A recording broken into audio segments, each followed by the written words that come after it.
ఆంధ్రప్రదేశ్ అగ్నిమాపక విపత్తు స్పందన శాఖను దేశంలోని ఇతర రాష్ట్రాలకు ఆదర్శంగా ఉండేలా తీర్చిదిద్దుతామని ముఖ్యమంత్రి చంద్రబాబు నాయుడు అన్నారు. పొరుగు రాష్ట్రాల్లో విపత్తులు సంభవించినప్పుడు వారికి సాయం చేసిన చరిత్ర ఏపీకి ఉందని గుర్తు చేశారు.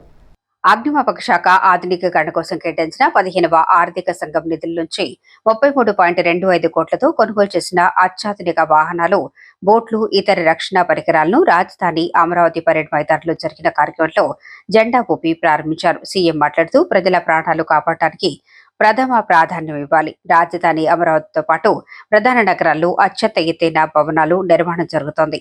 వాటికి అనుగుణంగా అగ్నిమాపక శాఖ ఆధునిక పరికరాలు సమకూర్చుకోవాలి.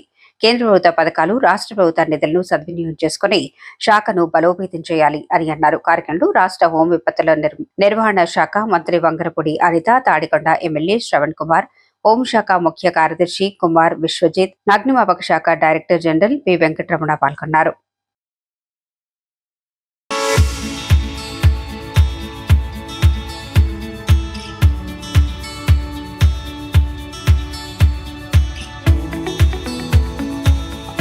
గౌరవ రాష్ట్ర ముఖ్యమంత్రి వర్యుల వారు ఫ్లాగ్ ఆఫ్ చేసి మరి ఈ కార్యక్రమాన్ని ప్రారంభిస్తూ ఉన్నారు.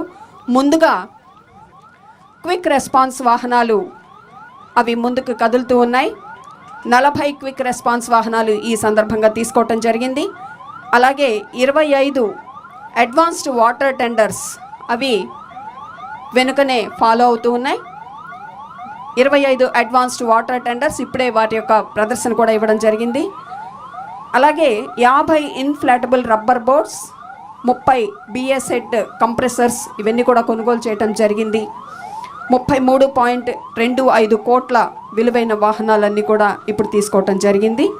ఆధునికీకరణ కోసం 50%, విస్తరణ కోసం 30%, రాష్ట్ర నిర్దిష్ట అవసరాల కోసం 15%, శిక్షణ కోసం 5% నిధులను కేటాయించి ఈ వాహనాలను ప్రమాదాల నుంచి కాపాడటం కోసం అందుబాటులోకి తీసుకురావడం జరిగింది.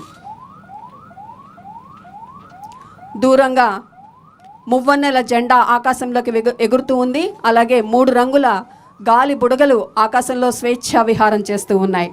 ఎలాంటి ప్రమాదం వచ్చినా మేము అప్రమత్తంగా ఉంటాం, అనుక్షణం ప్రాణాలు కాపాడతామంటూ సంసిద్ధంగా ఉన్నటువంటి వెహికల్స్ అన్నీ కూడా ఎస్ సార్ అంటూ మరి వాటి యొక్క